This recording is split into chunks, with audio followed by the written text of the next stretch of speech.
pessoal, bem-vindos a mais um episódio de Mil Crimes. Eu sou a Bruna, comigo está a Fabi. Oi, Fabi. Olá, tudo bem, cloroquiners?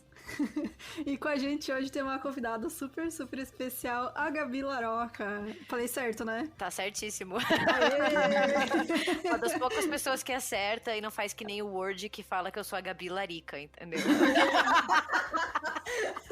É a Gabi. Ou as pessoas acham que eu sou a Gabin porque eu uso um M no meio do usuário, que é meu nome do meio, né? Ou elas acham que é tipo uma coisa meio Larica, porque o Word muda pra Larica, tá? Mas oi, gente! Seja bem-vinda! Muito bom ter você aqui. Gente, pra quem não sabe, a Gabi tem um podcast que a gente ama. Todo mundo aqui no 1001 é muito fã. República do Medo, pra quem não conhece. E se você quiser falar um pouquinho aí do podcast, Gabi? Meu nome é Gabi Laroca, Gabin, Gabi Larica, vocês falam como vocês quiserem. Eu faço parte do República do Medo, ou RDMcast, que é um podcast que vai ao ar todas as quintas-feiras. Nós falamos sobre horror em todas as suas formas, desde filmes, séries, livros, casos reais e assim por diante. Nós somos 3 historiadores, então a gente sempre tenta abordar o horror pelo seu viés mais histórico e cultural. É muito bacana, a gente dá uma olhada lá. E vocês estão fazendo uns episódios sobre serial killers também, né? A gente às vezes faz. Também acompanhamos. A gente, não é muito o nosso foco, assim, né? Porque tem muito podcast de crime real, de crimes reais, como vocês, que fazem um trabalho super bem, né? E o nosso foco é mais análise de filmes. Mas, de vez em quando, a gente se anima, principalmente quando tem caso real que é transformado ou inspira, sabe? Que tem obra, né? A gente curte. Inclusive, a gente tem um episódio gravado sobre um caso real que também virou filme. Então, aguardem as próximas semanas. Eu tô esperando terminar a temporada de Clarice pra ver se vocês vão fazer episódio também. Estou no aguardo. Já está pedindo ao já fica a minha cobrança. Aí. Fica aí a minha cobrança. E aí? Gente, o recado de hoje super importante. A nossa loja está no ar. Então, se você ainda não viu, entra lá no loja.milcrimes.com.br. Tem camiseta, tem caneca e tem adesivo. Então, aproveite que o estoque é limitado, tá, gente? Então, não vai durar muito tempo, não. E, Fabi, tem mais algum recado? Não, só queria dizer que estou feliz por ter a Gabi aqui, que é uma historiadora de verdade, né? Para trazer um pouco de opiniões que realmente importam para o nosso podcast. Até parece. A gente fica muito emocionada quando vem alguém assim, que é de alguma área, sabe que a gente não sabe. Que daí ela sabe que a pessoa sabe o que tá falando, né? Exato, diferente de mim. Até parece. Não, eu enrolo bem. A gente só parece que sabe o que fala, a gente não sabe. Então, bora lá pro caso de hoje, pessoal.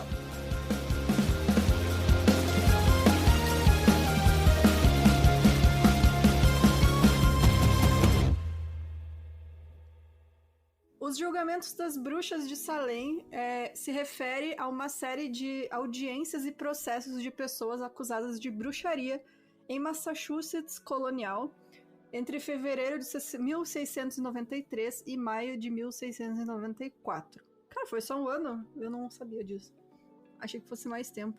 Na verdade começa em 1692 e se estende até 1694, quando os julgamentos eles são cancelados pelo governador do local, né? Então por isso finalmente, que... né? Parece um tempo curto pra gente, mas eu acho que se a gente estivesse lá não ia ser um tempo curto. Realmente, as pessoas envolvidas eu acho que foi uma eternidade.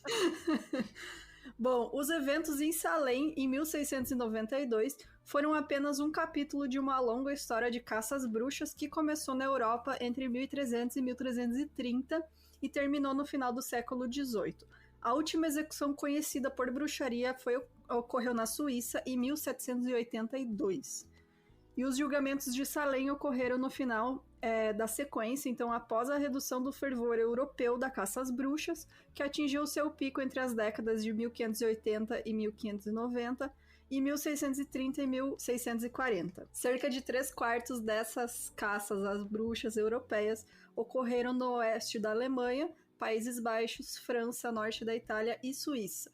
O número de julgamentos e execuções variou de acordo com a época e o local, mas geralmente acredita-se que cerca de 110 mil pessoas no total foram julgadas por feitiçaria e entre 40 mil a 60 mil foram executadas. E a gente sabe, muitas mais foram torturadas também, né? Sim, a gente, que nem a Gabi falou ali, né, que entre 1692 e 1694 parece um tempo curto, mas na verdade é só um sintoma, né, quer dizer, é o finalzinho, né, de um período aí de quase 300 anos, né? Isso, é verdade. Bom, essas caçadas contra... Peraí, gente. Começou a chover aqui, vocês estão ouvindo? Eu escutei só, eu acho que foi a Ramona que quer participar também do podcast. Todo episódio ela faz uma participação. Às vezes as minhas gatas também participam. Tem gente que às vezes manda mensagem, escutei um gatinho no fundo da gravação. Bom, as caçadas eram esforços para identificar bruxas. As bruxas eram consideradas seguidoras de Satanás que trocaram suas almas pela sua ajuda. Acreditava-se que eles empregavam demônios para realizar feitiços mágicos, né, feitos mágicos, que mudavam da forma humana para a forma animal ou de uma forma humana para outra, e que alguns animais agiam como seus espíritos familiares e que cavalgavam pelo ar à noite para reuniões secretas e orgias. Parece eu numa quarta-feira de cinzas. Parece um bom programa. Bom, não há dúvida de que alguns indivíduos, né, eles adoraram o diabo sim e tentaram praticar feitiçaria com intenções prejudiciais. No entanto, ninguém jamais incorporou esse conceito de bruxa, né, que a gente descreveu aqui, esse rolê aí tipo, muito, como eu posso falar, de filme, sabe? Muito, é um mito, caricato, né? sabe? Sabe como que eu gosto de chamar? Eu gosto de chamar a bruxa teórica, né? Porque ela... é muito bom. Não, Exatamente. porque ela é uma construção, né?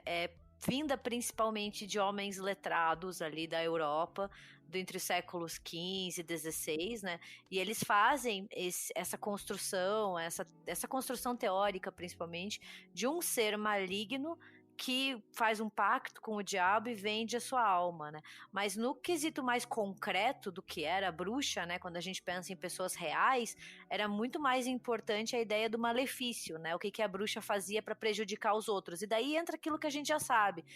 Estragar a colheita, matar animais, fazer com que o leite azedasse e assim por diante. Então, como a Fabi falou, essa ideia das reuniões secretas e orgias e mulheres voando pela noite, né? Ou matando bebês, é muito mais uma bruxa imaginada, teórica. Sim, eu acho que também esse imaginário, né, essa criação, é também uma forma de explicar o que estava acontecendo, né? Tipo, minha colheita não deu certo, mas eu fiz tudo certinho. O que pode ser, né? Bom, os julgamentos e execuções das bruxas de Salem surgiram como resultado de uma combinação de política da igreja, rixas familiares e crianças histéricas, tudo ocorrendo em um vácuo de autoridade política, como a gente vai ver mais pra frente no roteiro. E eu acho bem interessante só pontuar rapidinho, se eu estiver falando demais, vocês Fique me à vontade. cortam. Não, Nossa, pode falar. Gabi. Que quando a gente pensa em Salem, a gente pensa em Estados Unidos, e realmente Salem é um dos casos mais famosos no imaginário contemporâneo, né? Mas a gente tá vendo aqui uma nova Inglaterra, que é uns Estados Unidos colonial, né? Então, muitas das coisas que acontecem em Salem, essa questão da bruxaria, ela tem raízes na Inglaterra, de onde a grande maioria desses colonos vieram, né? O parlamento inglês tornou a bruxaria um crime capital em 1542, então eles já vêm dessa tradição, compartilhando muitas suposições com os ingleses, porque a gente às vezes pensa assim, como que lá na colônia como que lá nessa Nova Inglaterra, né, longe da Europa, teve essa caça às bruxas, e a gente esquece que muitas dessas pessoas tinham raízes na Inglaterra, então elas compartilhavam desses sentidos, né, do que era a bruxaria. E também o que vocês falaram sobre a questão do vácuo, né, também acho importante porque, esses caras... que feio esses caras. Os mano aí. Mas que eles foram para um país, não, eles foram para um território desconhecido, né? E não tinha como voltar. Não tinha essa coisa que a gente tem hoje de, eu não gostei, eu vou voltar para casa, pego um avião.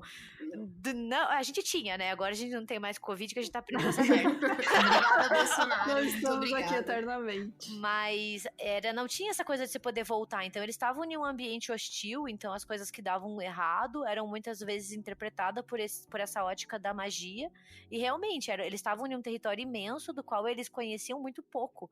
Então era muito plausível pensar que tinha alguma influência sobrenatural rolando ali. Não, e também o fato de, quando a gente fala de vácuo de autoridade política, né?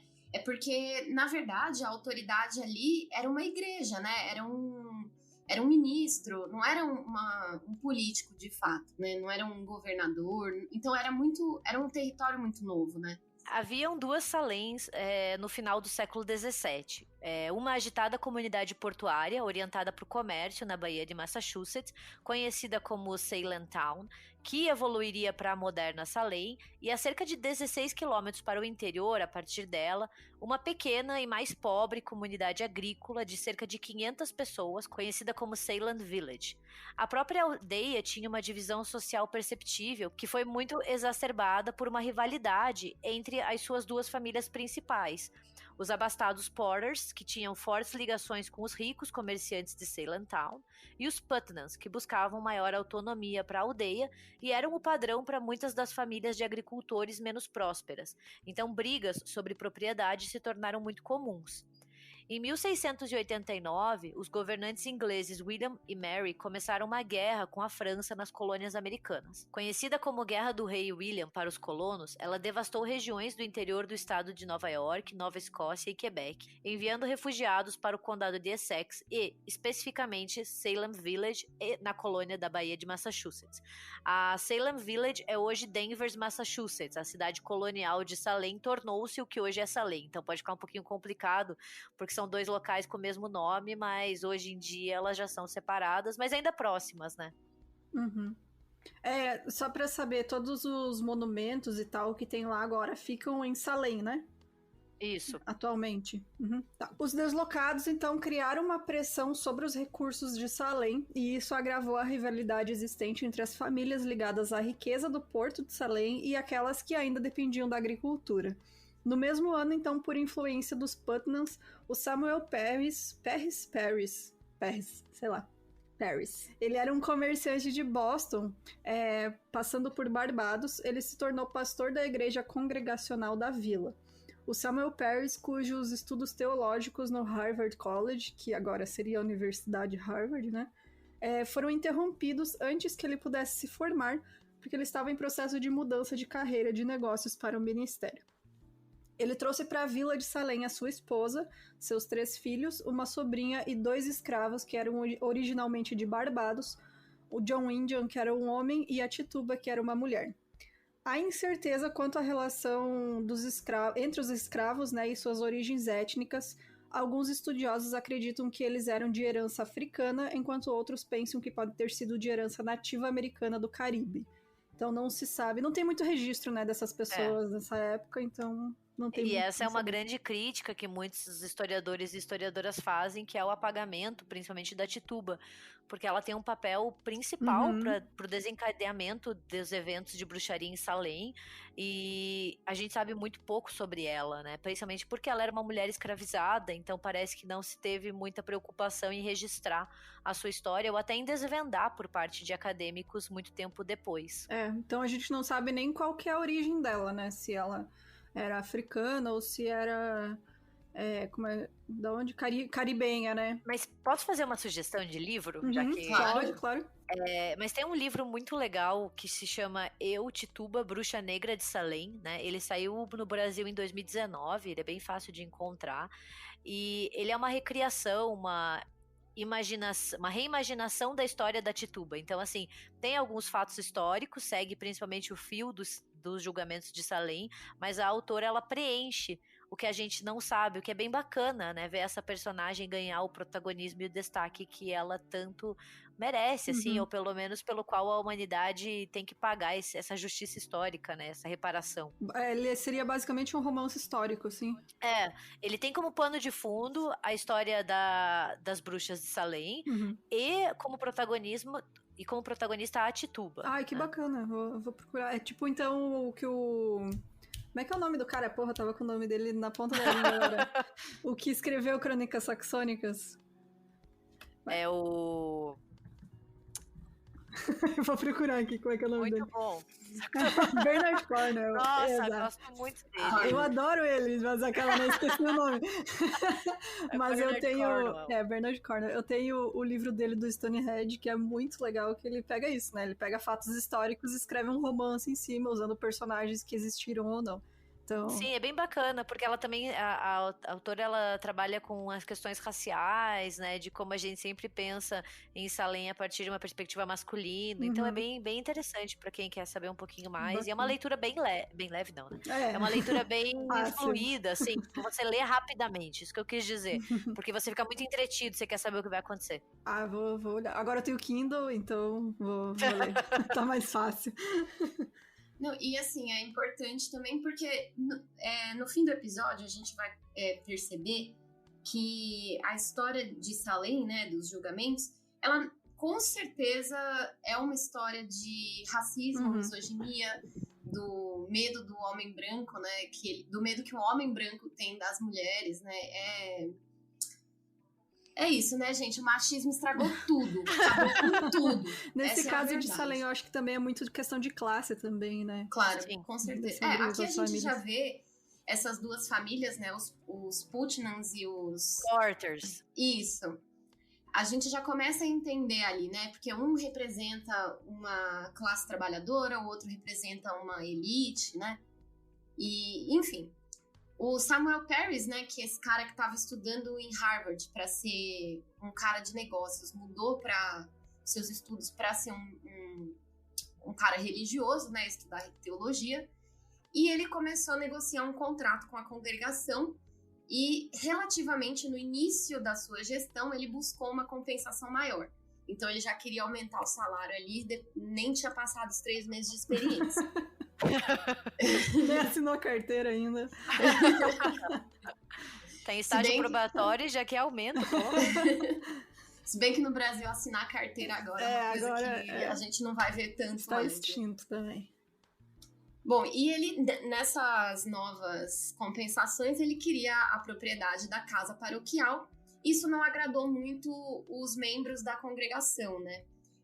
O Parris, né, ele vinha de um background ali de teologia muito puritana e ortodoxa, e essa pregação dele também dividiu a congregação, uma divisão que se tornou comprovadamente visível quando ele insistia rotineiramente que não membros da congregação saíssem antes da celebração da comunhão, tipo assim, gente, agora fica só os sócios e o resto pode ir embora, né, tipo... Porque quem não é, tipo, membro da, sei lá, da igreja, da congregação, é menos puro. E isso me lembra muito aquela cena do filme A Bruxa, sabe? Que eles estão na igreja, tipo, conversando, que você vê um cara que é, tipo, extremamente religioso e um cara que é só um trabalhador e que fala, cara, eu só preciso alimentar minha família, né? Nesse processo, né, Salem se dividiu em facções pró e anti-Parris. Samuel Parris, que se tornou o primeiro ministro ordenado da vila de Salem em 1689, era detestado por causa dos seus modos rígidos e natureza gananciosa. Os aldeões puritanos acreditavam que todas as brigas eram obra do diabo. A gente já viu muito isso nos Estados Unidos também, na época do Satanic Panic, né? E o puritanismo, ele tem um papel muito importante para esse desencadear dos eventos de Salem, porque ele é uma religião que vai focar bastante nessa ideia de como a sexualidade ela é nociva, de como o diabo está sempre ao seu redor, e os puritanos que saem da Inglaterra e vêm para a Nova Inglaterra, eles são ainda mais fervorosos, né? Então por isso que a gente tem uma figura como o Samuel Parris, por exemplo.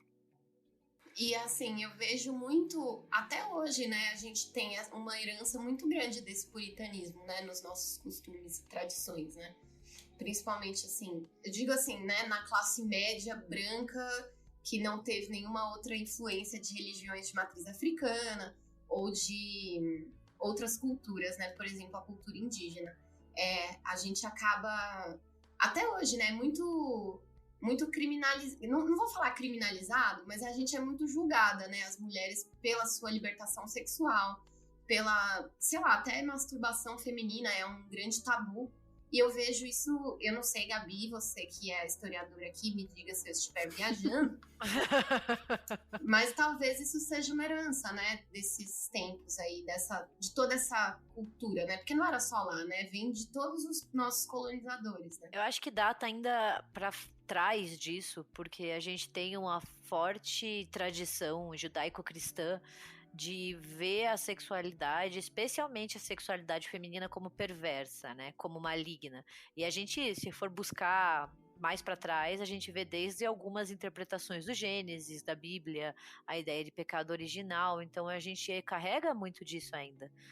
Eu concordo super com você, assim, parece que a gente faz parte dessa tradição.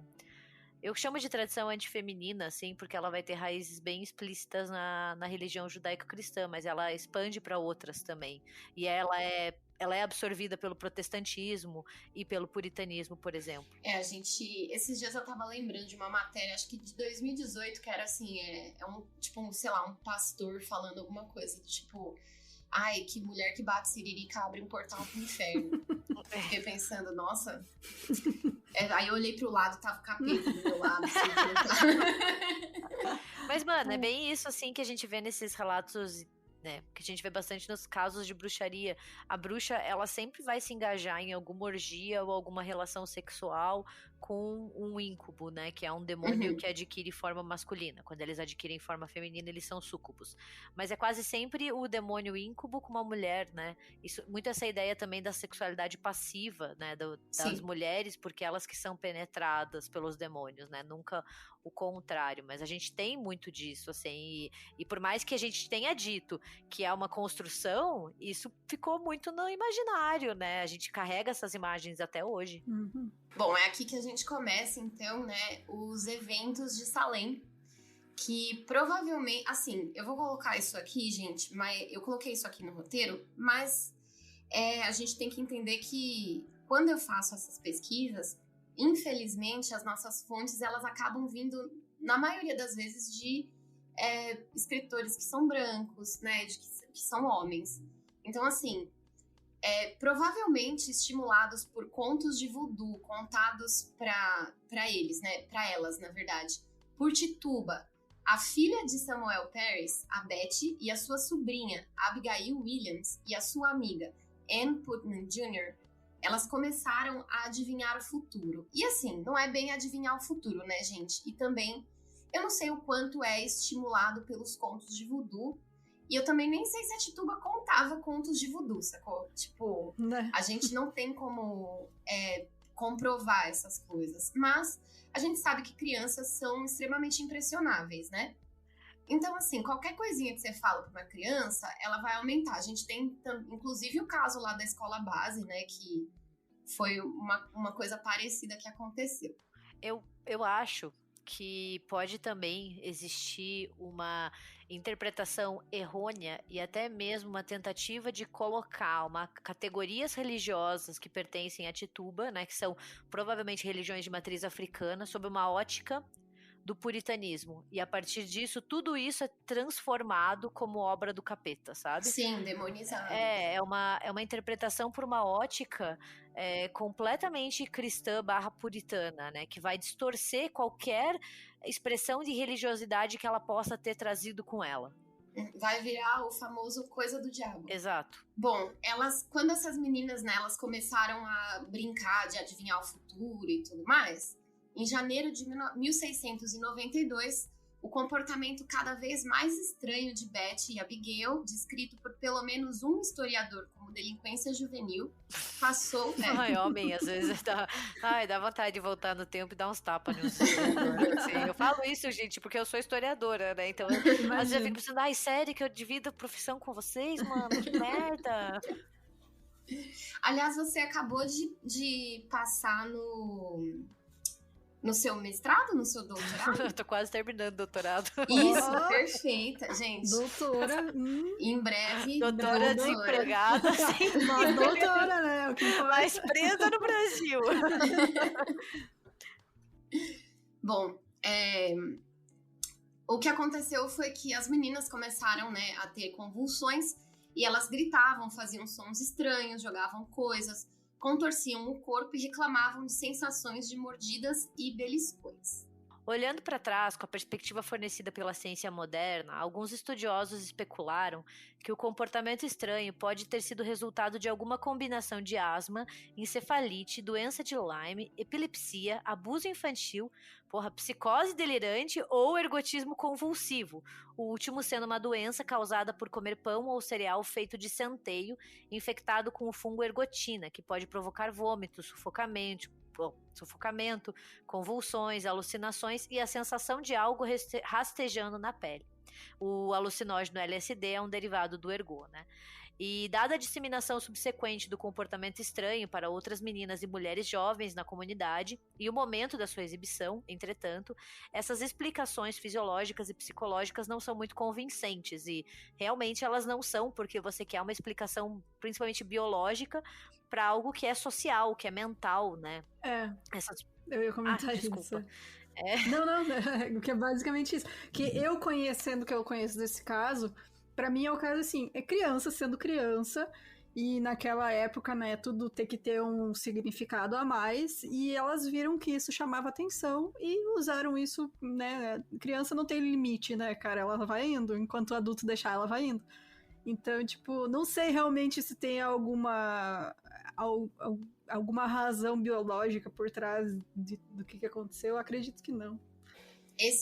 Tem um estudo publicado em 2017, se não me engano, falando sobre esse negócio do LSD, sabe? De que poderia ter, porque o centeio era a principal fonte de alimento deles em alguns momentos. Mas também assim, gente, suposições. Eu acho complicado porque a gente olha com a mentalidade de hoje por uma época que não existe mais, né? E é muito perigoso a gente transportar categorias mentais de hoje para quando elas não existiam. E como nós não temos mais tanto uma mentalidade mágica como na época, né? A gente não acredita em bruxas demonolátricas, pelo menos, né? Nesse sentido de mentalidade mágica. Parece que a gente tem que encontrar uma explicação, entre muitas aspas, racional. E muitas vezes isso deixa de lado o fato de que essas pessoas compartilhavam de uma cultura, de uma mentalidade. E se você vai muito para essa explicação de era um fungo, como que explica o que aconteceu na Inglaterra, o que aconteceu na França, o que aconteceu nos países germânicos, sabe? Então é meio que perigoso, eu acho. Não, super concordo. E a gente tem a questão da possessão demoníaca, Sim, né? Que a gente falou das meninas ali, que elas gritavam, faziam sons estranhos. Pra quem assistiu A Bruxa, é muito aquela cena que os gêmeos começam a se jogar no chão, assim. Nossa, eu queria dar uma surra nos dois. Desculpa, e é aquele momento que a gente pensa assim, com a nossa cabeça de hoje, né? Porra, estão fazendo birra, que ódio. Mas a possessão, ela é uma característica muito importante para Salem, né? E a possessão dessas meninas, né? E assim, é muito importante a gente não pensar na ideia de possessão que a gente tem, tipo, do exorcista, né? Vômito verde, virando a cabeça e o poder de Cristo te compele. Não é isso, né? Quando a gente fala de possessão em Salem, é essa ideia de uma evidência física, né? Ataques estranhos, contorcionismos, transes prolongados e assim por diante. Então, assim, ninguém tava vomitando sopa de ervilha ou girando a cabeça 180 graus em Salem. A possessão aqui, né, esses casos físicos onde eles reclamavam disso, é uma batalha entre a bruxa, que atuava como agente de Satã, e o próprio possuído pela sua alma, né? Então, assim, se tem possessão, quer dizer que tem bruxa, porque ela que tá orquestrando essas dores físicas. E a partir disso você tem uma prova concreta, né? Uma prova física de que estava algo acontecendo ali. Bem, e o comportamento estranho também passou a refletir nos dois filhos de uma família de Boston, que em 1688 se acreditava ter sido enfeitiçada, uma descrição do qual havia sido uma descrição que havia sido fornecida pelo ministro congregacional Cotton Mather em seu livro Providências Memoráveis, relacionadas à feitiçaria e posses de 1689, e que pode ter sido do conhecimento das meninas da Vila de Salem. Em fevereiro, incapaz de explicar seu comportamento clinicamente, o médico local, William Griggs, colocou a culpa no sobrenatural. Por sugestão de um vizinho, um bolo de bruxa feito com a urina das vítimas foi delícia. Que gostoso.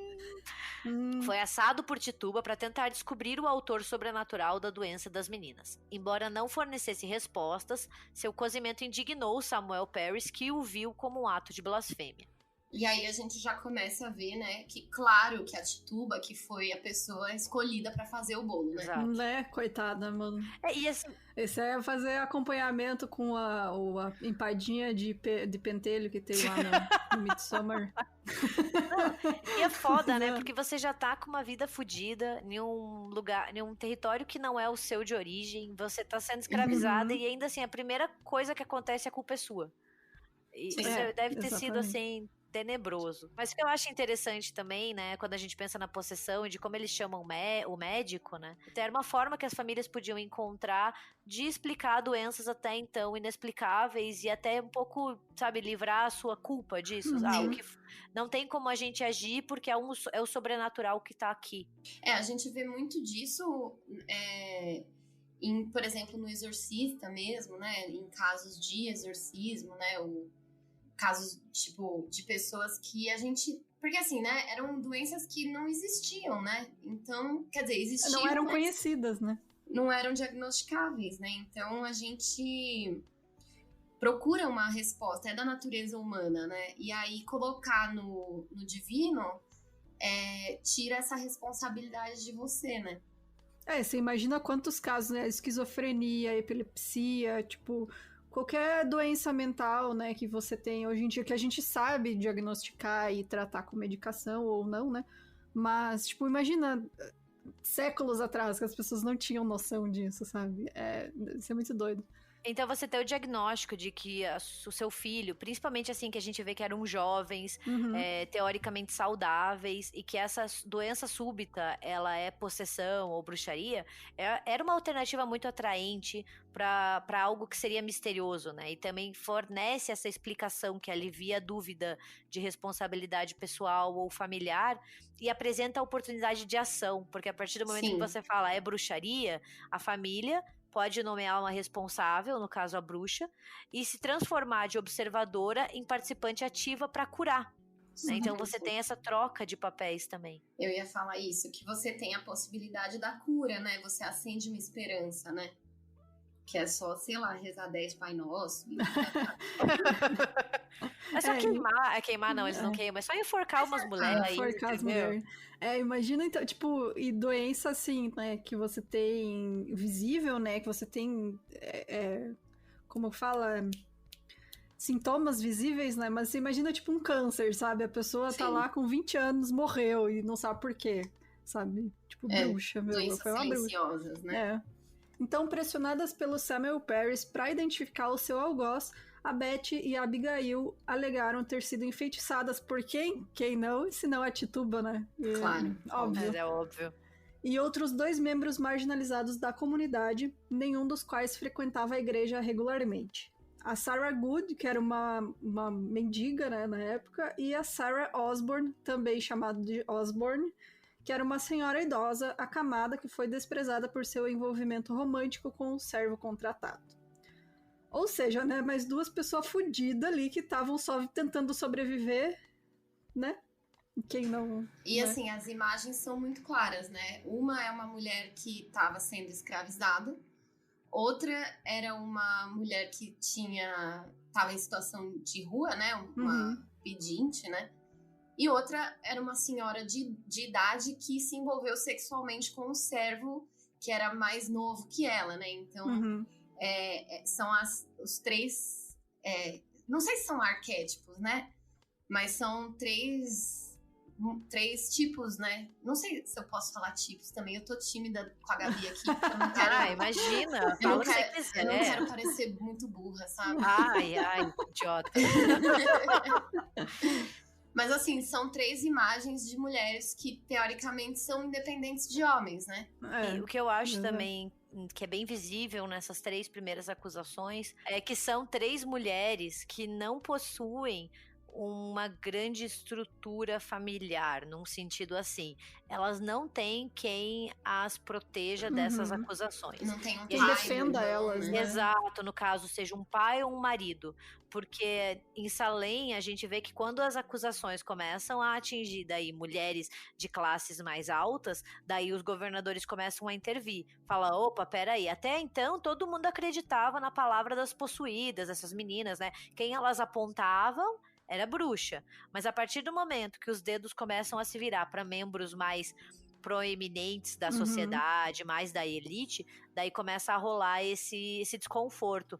Então parece muito que se volta para membros, mulheres principalmente, que não tem como se defender, porque a mulher sempre tá naquela tutela, né? Ela não pode se defender sozinha porque ela não é bem um sujeito autônomo. Ela é uma coisa de alguém, né? Ou ela passa do pai pro marido, e daí o que elas têm um pouco mais de autonomia é quando elas viram viúvas.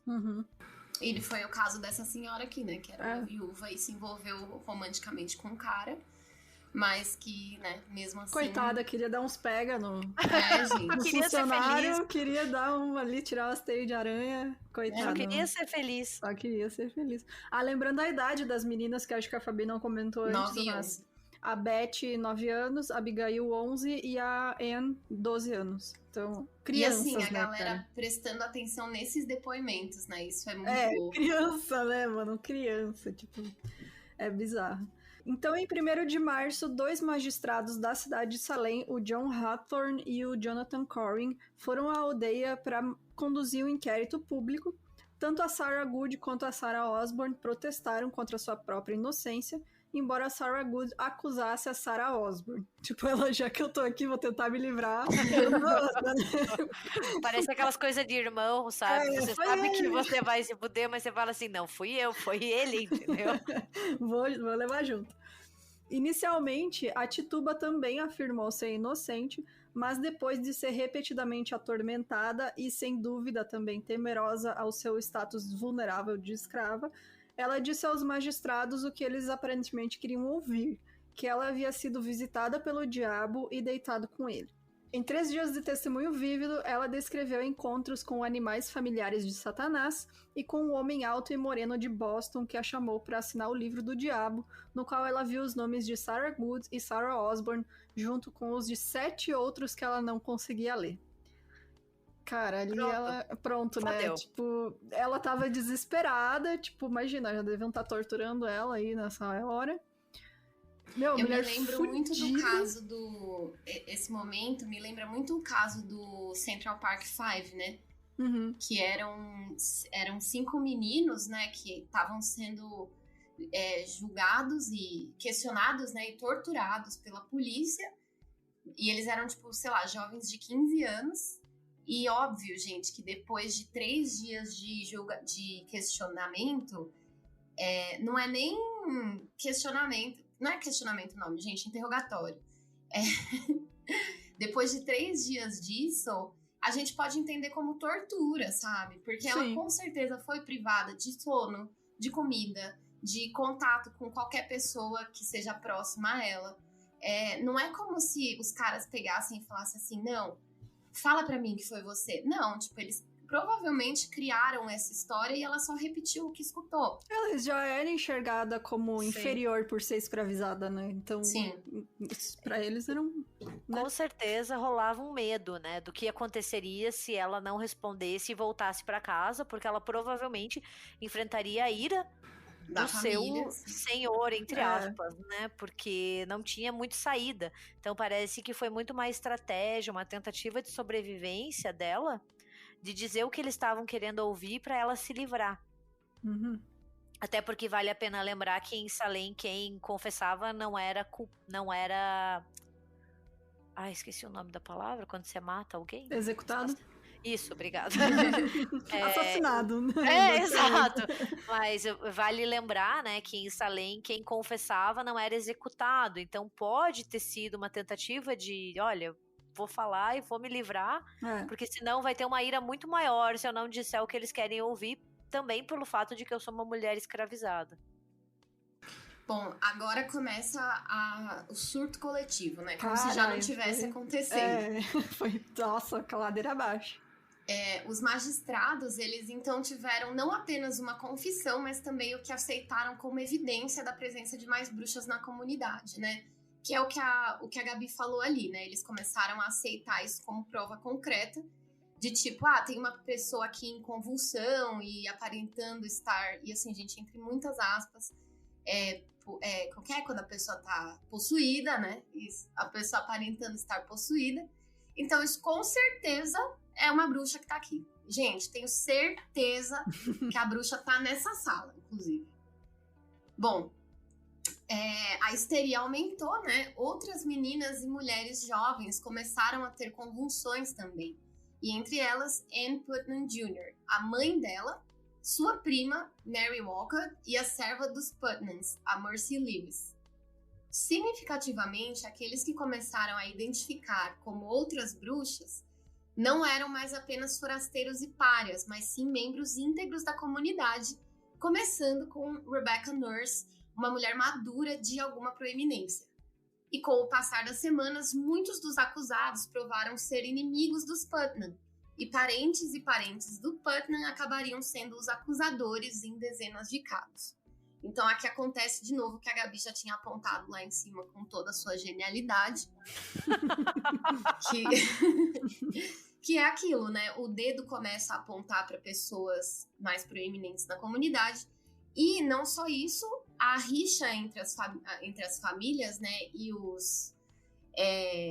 E esse problema, né, do Perry ser um puritano extremista, né, começa meio que a chamar a atenção, aí sim, né, dos magistrados, porque enquanto era apenas uma mulher que estava sendo escravizada, foda-se. Em 27 de maio de 1692, após semanas de audiências informais, acompanhadas de prisões, Sir William Phips, o governador da colônia da Baía de Massachusetts, intercedeu e ordenou a convocação de um tribunal oficial de Oyer e Terminer, que é para ouvir e decidir, na cidade de Salem. Presidido por William Stoughton, vice-governador da colônia, o tribunal era composto por 7 juízes homens. Óbvio. Surpreendendo assim o total de 0 pessoas, né, gente? Bom, os acusados foram forçados a se defender sem a ajuda de um advogado, e o mais condenatório para eles foi a admissão de evidências espectrais. Isso é, alegações das vítimas que tinham visto e sido atacadas, e quando eu falo atacadas eu quero dizer beliscadas, mordidas e contorcidas, por espectros do acusado. É tipo seu patrono, sacou? É isso. Qual que é seu patrono, Harry? O meu é um capeta que belisca... É o Saci, né? Tipo, gente... Não que o Saci seja um capeta, vocês entenderam. Bom, mesmo quando o acusado testemunhava no banco das testemunhas, as meninas e jovens que os acusavam se contorciam, choramingavam e balbuciavam na galeria do tribunal, aparentemente fornecendo evidências da presença demoníaca do espectro. Então virou um circo mesmo, né? As pessoas no julgamento, e aí tipo umas crianças gritando no banco, e tipo assim, não, isso dali, tá vendo? É uma prova. O patrono, né, da bruxa tá atacando as crianças ali. Aqueles que confessaram, ou os que confessaram e nomearam outras bruxas, foram poupados da vingança do tribunal devido à crença puritana de que receberiam sua punição de Deus. Então, novamente, aqui aquele papo, né? Tipo, você confessa, mesmo que falsamente, você não é morto. E aqueles que insistiram em sua inocência encontraram destinos muito mais severos, tornando-se mártires de seu próprio senso de justiça, e muitos na comunidade que viram os acontecimentos permaneceram mudos, com medo de serem punidos por levantar objeções ao processo, sendo eles próprios acusados de bruxaria. Então, assim, era um meio que cada cachorro que lamba sua caceta, e também, tipo assim, tipo, você não pode levantar nenhuma objeção ao julgamento e falar assim, gente, vocês estão viajando. Tipo, não tá acontecendo nada, isso daí é coisa da cabeça. Que, tipo, não, aí você também é bruxa, você tá defendendo a bruxa. Eu acho importante falar também, já que a gente estava conversando sobre os tribunais, sobre as possuídas, né? Que é muito tentador, novamente, para nós, na nossa mentalidade de hoje, olhar para elas como, tipo, umas vacas, entendeu? Sim, e achar, sim, nossa, sim. essas mulheres, elas eram malignas e, meu Deus, elas são as vilãs. Mas eu acho que tem que tomar esse cuidado, né, falando, porque... Não que eu tô falando que vocês falaram, tá, Não, gente? não, Não é sim, isso. sim. Mas eu acho importante ter esse cuidado, porque a gente fica com um pouco de raiva delas, e eu me coloco no grupo, né, pensando, nossa, que sacanas, olha o que elas fizeram, mas não dá pra esquecer que elas faziam parte desse grupo e que provavelmente elas também estavam desempenhando um papel nesse teatro, do qual elas provavelmente foram instruídas por magistrados, por homens letrados, que falaram e contaram, né? Basicamente colocaram elas nessas redes. E outra coisa muito importante é que a gente quase não tem nenhum registro escrito por elas. Na verdade, a gente não tem nenhuma descrição ou escrito do que elas estavam passando ou sentindo. Tudo que a gente conhece das possuídas foi por meio de registros de homens. Então, assim, né? Eu considero essas meninas, né, tão vítimas quanto as que foram de fato acusadas, né? Porque é fácil a gente cair numa vilanização Claro. e achar que elas estavam, assim, orquestrando uma coisa muito grande pra se vingar, né? E esquecer que ali elas eram mulheres, né? Meninas, na verdade, na sua grande maioria jovens, assim, entre 11 e 20 e poucos anos, e que todas elas quase estavam em situações... como eu posso dizer? Tuteladas pelo homem, né? Exato, situações tuteladas por esses membros da comunidade, então elas faziam o que era dito ou falado, então assim, se elas não estão se sentindo bem e um cara fala, olha, um cara, tipo um juiz, né, ou um clérigo fala, ó, isso aqui é bruxaria, elas vão entrar nesse papel e também talvez fosse a única chance delas terem um destaque na comunidade, né, tipo participando, tendo a sua voz ouvida. Sim, com certeza, eu concordo plenamente, é muito fácil a gente vilanizar essas meninas, né? Mas, cara, eu acho que tem também o lance desse inconsciente coletivo, né? Porque uma começa uma coisa, a outra entra numa reação em cadeia, né? E é isso, cara, no fim das contas é quase como se elas fossem... tivessem ali numa síndrome de Estocolmo, né? Onde o algoz é só o homem branco que diz pra elas o que fazer. Nossa, mandei bem agora, hein? A Gabi chegou, eu fiquei até mais inteligente, cara. Mas é isso mesmo, assim, eu acho que quando a gente pensa em possessão, nesse caso, né, a gente tem que considerar uma performance cultural, um ritual religioso simbólico, né, um compartilhamento desse inconsciente, dessa mentalidade, aonde vários significados compartilhados são comunicados, tanto pelas possuídas quanto pelos ministros. Então, assim, eu acho que quando a gente pensa nas possuídas, a gente pensa muito no filme das Bruxas de Salem, e a gente tem tanta raiva da personagem da Winona Ryder, porque ela é tipo uma vaca tão grande. Ela é sacana, meu. Nossa, e que ela tá tipo ali querendo roubar o marido da outra, que a gente realmente acha que foi assim que aconteceu, e esquece que o cinema também pode distorcer muitos fatos. Bem, em 2 de junho, Bridget Bishop, que havia sido acusada e declarada inocente de feitiçaria cerca de 12 anos antes, foi a primeira réu a ser condenada. Em 10 de junho, ela foi enforcada no que ficou conhecido como Gallows Hill, em Salem Village. Em 19 de julho, mais 5 pessoas condenadas foram enforcadas, incluindo Rebecca Nurse e Sarah Good. Essa última respondeu à sua condenação dizendo que não era mais bruxa do que o juiz era feiticeiro. Olha. Foi, mas falou as verdades antes de ir. Né? Essa daí, assim, eu vou morrer, mas eu te levo junto, filho da puta. Inclusive, só uma curiosidade, né, sobre a Bridget Bishop, ela... Cara, o julgamento com ela aconteceu de maneira que, assim, né, as bruxas, elas tinham que ter alguma marca no corpo, indicando, né, o seu pacto antinatural, né, com os maus espíritos. E podia ser uma verruga, uma marca de nascença, qualquer coisa. Por isso, os juízes, eles convocavam parteiras da cidade, para examinar o corpo nu das acusadas, sabe? E aí, assim, elas já eram mulheres puritanas, né? Então, tem toda essa humilhação que elas passam. De ficar nu em público, né, cara? Exatamente. Que naquela época é absurdo. E no caso da Bridget, ela, nesse teste íntimo, ela teve o corpo dela basicamente esquadrinhado, assim, com as parteiras procurando, tipo, mamilo de bruxa, que é, tipo, sei lá, tem um mamilo maior que o outro, sabe? Tipo, todas nós, tá ligado?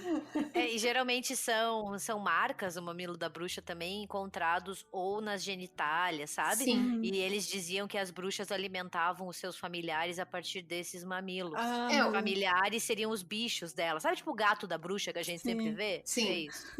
No caso dela, eles encontraram um pouco de pele que ficava entre como eu posso dizer, aquela parte ali, como que chama? Que fica entre o ânus. Períneo. Isso. Encontraram tipo ali entre as coisas, né? Fica ali mais ou menos na região sul. Eles encontraram um pouco de pele a mais, ou, tipo, na verdade, poderia não ser nada, afinal de contas, era uma mulher com mais de 60 anos. Cara, ela tinha, tipo, uma dobrinha ali, eles... E isso já virou uma prova contra ela, assim, sabe? Inclusive, tipo, eles faziam umas coisas assim, você atravessa a porta fechada. Tipo, gente, era, assim, realmente delirante, sabe? E sabe que essa busca pela marca da bruxa ou pelo mamilo da bruxa, né, que comprovava e dava muita evidência física, né, ela era uma evidência empírica da feitiçaria nesses casos, em Salem ela mostra muito como esse surto da bruxaria, ele não nasceu da noite pro dia, né, tipo, eles não acordaram e falaram assim, vamos queimar não, vamos enforcar bruxas, mas a gente vê muito disso na tradição britânica da bruxaria, que a gente vê muito a marca da bruxa e essas procuras, né, nos corpos nus na tradição britânica. A gente não vê tanto na tradição germânica ou francesa. Então, como a Nova Inglaterra era uma colônia da Inglaterra, faz muito sentido ter essa característica bastante peculiar da bruxaria nesse caso. Nossa, é muito assustador, né, gente, pensar em todos esses eventos, né? Ainda bem que já passou. Ou não, né? Tamo aí ainda. Desculpa, Gabi, pode continuar. Não, imagina. O George Burroughs, que serviu como ministro em Salem Village de 1680 a 1683, foi convocado da sua nova casa no Maine, onde ele dividiu uma casa com Stephen King. Desde aquela época, né? Escrevendo. Eles já estavam lá, né? Desculpa, eu não consigo pensar no Maine sem pensar no Stephen King, não gente. Tem como, cara, não tem como. Enfim, ele foi convidado da sua nova casa no Maine e ele foi convocado da sua nova casa no Maine e acusado de ser o líder das bruxas. Então a gente vê como se voltou para membros, né, chiques da comunidade. Cara, o cara tinha sido ministro, mano. Exato. E eu acho que é interessante a gente pensar aqui que óbvio que o líder é um homem, né? Sempre. E na tradição da bruxaria, isso a gente vê muito, o diabo, ele sempre é um ser masculino. Sim. E a bruxa, ela sempre é uma serva. Ela pode ser poderosa, mas o poder nunca vem dela. O poder, ele é sempre concedido pelo diabo. E se a gente pensa em uma tradição onde o diabo é um anjo caído e anjos podem assumir qualquer forma, fica o questionamento. Por que ele sempre assume uma forma masculina, né? É o anjo do do Antigo Testamento, sabe? Que parece um relógio de parede, assim. E ele sempre é um homem, né, nesses relatos, e é sempre o senhor das bruxas, e elas sempre são submissas. E também a sexualização passiva delas, né? Exato. Enfim, ele também foi condenado e junto com outras 4 pessoas ele foi enforcado no dia 19 de agosto. Enquanto ele estava na forca, ele recitou o Pai Nosso perfeitamente, algo que nenhuma bruxa era capaz de fazer, levantando dúvidas sobre sua culpa para alguns que estavam ali, embora seus protestos tenham sido refutados, principalmente por Cotton Mather, que estava presente. É só lembrar também ali do filme A Bruxa que eles não conseguem fazer as orações, né, quando o pai pede, e isso é um sintoma de bruxaria. Então, por ele conseguir com certeza levanta a dúvida. Então Sim. ele não está envolvido com isso, porque ele ainda tem a sua fé direcionada a Deus. E o papel do Cotton Mather nos julgamentos em geral foi muito complexo, já que em várias ocasiões ele aparentemente tolerou e questionou aspectos do processo. É por isso que foi enforcado, porque questionava todo mundo, porque tava... E assim, no fim das contas, continuou fiel à sua verdade, né? Em 22 de setembro, mais 8 pessoas condenadas foram enforcadas, incluindo Martha Corey, cujo marido octogenário, o Giles, ao ser acusado de feitiçaria e recusando-se a entrar com uma ação judicial, foi submetido a punição forte e dura. Eu não sei pronunciar isso em latim, seria tipo pain forte e dure. E pressionado sob pesadas pedras por 2 dias até morrer. Caramba, mano! Cara, eu acho essa descrição uma das mais fodas. Porque ele simplesmente se recusou, ele falou que ele não ia nem dizer se ele era inocente ou culpado, sabe? Tipo, eu não vou participar disso. E daí eles amassaram ele, tipo... Fizeram panqueca do velho, cara. Cara, imagine uma pessoa de 80 anos, Sim. com os ossos já, tipo, fraquinhos. Sim, Imagine sem horror. músculo, sem nada, nossa. Mano. Esses enforcamentos, né? Só pra gente entender, atualmente, em algumas partes do mundo ainda existe pena de morte por enforcamento. Uhum. Como que funciona é que as pessoas são jogadas de uma altura significativa e o peso do corpo faz com que o pescoço quebre, causando ali uma morte instantânea. É horrível, mas é mais rápida do que a das vítimas de Salem, que era feito diferente, né? Elas subiam alguns degraus de escada e eram empurradas com as pernas amarradas.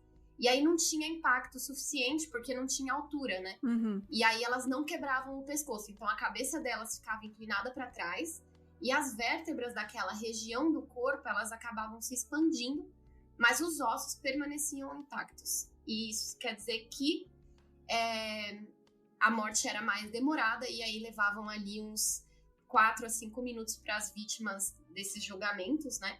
Perdessem a consciência, e aí durante todo esse tempo elas se debatiam e eram asfixiadas, né? E ainda vivas elas testemunhavam, né, a própria morte. É horrível, cara. Ela fica asfixiando por 5 minutos ali, né? Exato. Bom, à medida que os julgamentos avançavam, as acusações se espalharam para outras comunidades, entre elas Beverly, Malden, Gloucester, Andover, Lynn, Marblehead, Charlestown e Boston. Em 3 de outubro, o pai de Cotton Mather, o Increase Mather. Eu ri bom esse nome, cara, muito bom. Increase Mather.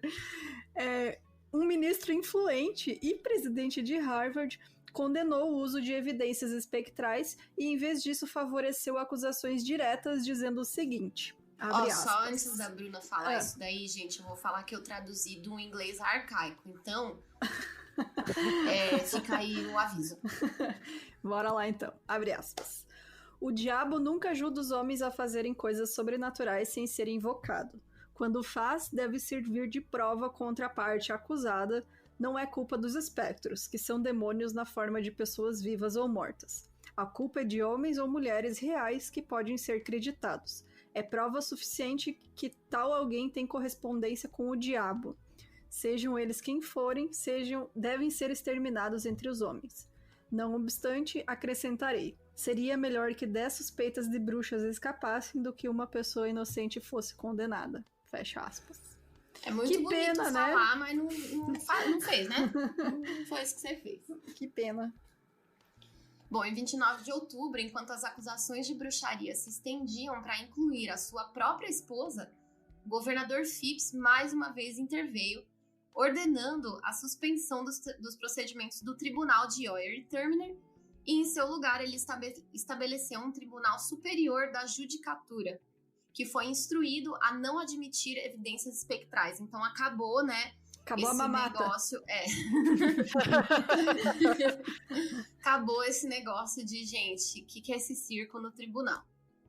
Os julgamentos foram retomados em janeiro e fevereiro, mas das 56 pessoas indiciadas, apenas 3 foram condenadas, e elas, junto com os detidos, foram todos perdoadas pelo governador Phipps, em maio de 1693, que foi quando os julgamentos chegaram ao fim. 19 pessoas foram enforcadas e outras 5, sem contar o Giles Corey, que foi torturado, né, pelas pedras, né? E, enfim, essas outras 5 pessoas morreram sob custódia. Nos anos seguintes, haveriam atos individuais e institucionais de arrependimento por parte de muitos dos envolvidos nos julgamentos. Em janeiro de 1697, o Tribunal Geral de Massachusetts declarou um dia de jejum e contemplação para a tragédia que resultou dos julgamentos. Naquele mês, Samuel Sewall, um dos juízes, reconheceu publicamente o seu próprio erro e culpa no processo. Em 1702, o Tribunal Geral declarou que os julgamentos foram ilegais. Em 1706, Anne Putnam Jr. pediu desculpas por seu papel como acusadora. 22 dos 33 indivíduos condenados foram exonerados em 1711 pela comunidade de Massachusetts, que também pagou cerca de 600 libras às famílias das vítimas. Em 1957, o estado de Massachusetts pediu desculpas formalmente pelos julgamentos, mas só em 2001. Entretanto, os 11 últimos condenados foram totalmente exonerados.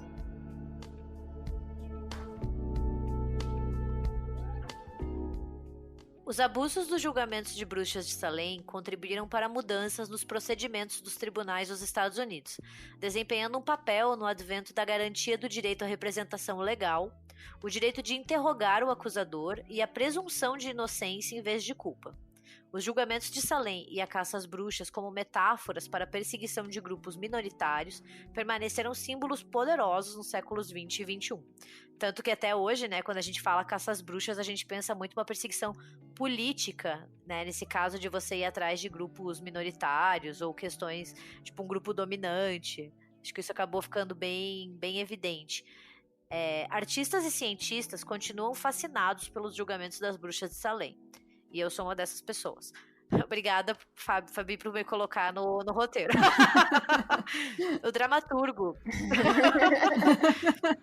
O dramaturgo Arthur Miller ressuscitou o conto em sua peça The Crucible, que em português é As Bruxas de Salem, de 1953, usando os julgamentos como uma alegoria para a paranoia macartista, graças a John McCarthy e o Red Scare, né, o medo dos comunistas, na década de 50. Além disso, comunistas! Além disso, inúmeras hipóteses foram formuladas para explicar os estranhos comportamentos que ocorreram em Salem em 1692. Em agosto de 92, para marcar o aniversário de 300 anos dos julgamentos, o ganhador do prêmio Nobel, Elie Wiesel, dedicou o Memorial dos Julgamentos das Bruxas em Salem. Também em Salem, o Peabody Essex Museum abriga os documentos judiciais originais e a atração mais visitada da cidade, o Salem Witch Museum, atesta o fascínio do público com a histeria de 1692. A gente vai deixar os links para quem quiser, então, do museu e das organizações que tem lá na cidade, né, hoje em dia, que ainda atrai muito turista, né? Todos os anos. Só não pode visitar porque o Bolsonaro não deixa a gente sair do país. Gente, posso compartilhar que eu já fui nesse museu? Nesse como é que é? Museu. Conta aí. Ai, é muito tosco. Poxa, bom, ao menos aí salvou uma viagem ruim. Não, assim, eu fui... Não, deixa eu me expressar melhor para os ouvintes não acharem. Mas assim, eu tive a chance de ir para Salem em 2017. Eu trabalho com bruxaria desde o meu doutorado, que eu comecei em 2017 também, então eu tive a oportunidade e eu fui para lá. Eu acho muito interessante como a cidade inteira ela incorporou os julgamentos do século XVII e criou essa identidade cultural própria, sabe? Então ela se auto-intitula como a cidade da bruxa, ela tem muitos turistas, principalmente no Halloween, tem muito museu, tem muito museu sobre o mesmo assunto, tem café da bruxa, a loja da bruxa, a estátua da bruxa, tudo que você quiser tem, entendeu? É muito interessante, tem memoriais, tem casas, tem poucas casas que ainda são da época, mas que também viraram museus e você pode ir. Mas, cara, o Salem Witch Museum, ele é muito bacana por fora, ele tem toda uma atmosfera de uau, eu tô entrando numa outra época. Só que ele recria tudo com bonecos. E eu acho que os bonecos estão lá faz uns 30 anos, sabe? Eles são como se fossem aqueles animatronics, assim. Ai, que medo. E eles estão, acho que, sei lá, sendo utilizados desde a época de Salem. São os mesmos bonecos, tadinhos, entendeu? Então, é um pouquinho tosco. Porque você fica assim, tipo, ok, sei lá, eu sou meio chata, sou historiadora, então pode ser isso também, né? Historiador por si só é chato, é meio que um requisito para você entrar na faculdade de história, você assinar que você é um chato. Museus mas tem vários museus legais, assim, sabe? Tem uma que foi a residência de um juiz, sabe? Só que como não tem muita preservação de fonte material, né? Afinal foram julgamentos, não tem muito o que exibir, porque você não tem essas grandes evidências, a não ser, como vocês falaram ali, os documentos judiciais originais. Mas, se algum dia nós sairmos desta e o Bolsonaro deixar a gente voltar a viajar, e deixar a gente viver também, que eu acho que é o mais importante, né? Mas tudo bem. Vale a pena, porque é uma cidade muito própria. Ela tem uma atmosfera muito dela. Você sabe que você tá em um lugar muito diferente do resto do mundo. Nossa, bacana. Tem bastante casas, né? É o que tem. As casas das bruxas, as casas dos Putnam, as casas dos Potter. É bem legal, porque tem, tipo, muito lugar legal pra comer. Bacana. Tem muito legal pra comprar cacareco, se você é que nem eu, assim, que adora caneca, chaveiro, Funko. Todas essas coisas, assim, é perfeito. Pra quem gosta de cinema de horror, tem muita loja de colecionável, assim, é a vibe da cidade. E tem até locais onde Abracadabra foi filmado, então pra quem curte é bacana. Ah, sim. E não acho que seja uma perda de tempo, mas assim, a dica de amiga, o Salem Witch Museum, todo mundo sai meio assim, tipo, nossa, que legal! É um boneco que não se mexe muito. Bom, fica aí a dica então, gente. E é isso, Gabi. Muito, muito obrigada pela tua presença. A gente é muito fã de você. Quer deixar um recadinho pra finalizar? Ai, gente, eu que agradeço. Eu adorei o convite, tanto que, não sei se a Fabi contou, mas eu fui cobrar dela. Ela me convidou, eu falei assim, e aí, quando que vai rolar? Tipo, quero participar, assim, sabe? Quando vai ser? Não, mas eu adoro o podcast de vocês. Eu já recomendei o 1001 algumas vezes e recomendo sempre, assim. Acho que é um dos melhores podcasts de crimes reais, assim. Vocês duas são ótimas, e eu não tô falando isso porque eu sou uma baba-ovo, tá? Não achem, gente, que eu sou isso. Mas eu fiquei muito feliz com o convite. Queria mandar assim. Um beijo pro Rafael Jacaúna, que uniu a gente, né, Gabi? Exato, todo mundo achou que a gente ia dar total kill no RPG, colocaram pouca fé na gente, olha só o que aconteceu. Agora a gente tá mais forte do que nunca. Muito bom. Mas eu que agradeço, gente. Escutem muito o bom. RDM. A gente vai deixar os links também pro RDM, pra vocês seguirem lá. Sigam a Gabi, que ela sempre posta lá os livros dela. Eu adoro seguir, ficar olhando os livros. Fico com inveja. E é isso, gente. Alguém tem mais algum recado pra finalizar? Apoiem o 1001 Crimes no Discord e um beijo, amo vocês. É isso. Tchau, pessoal. Até semana que vem. Dá tchau, gente. Dá tchau. Tchau. Ah, uhul.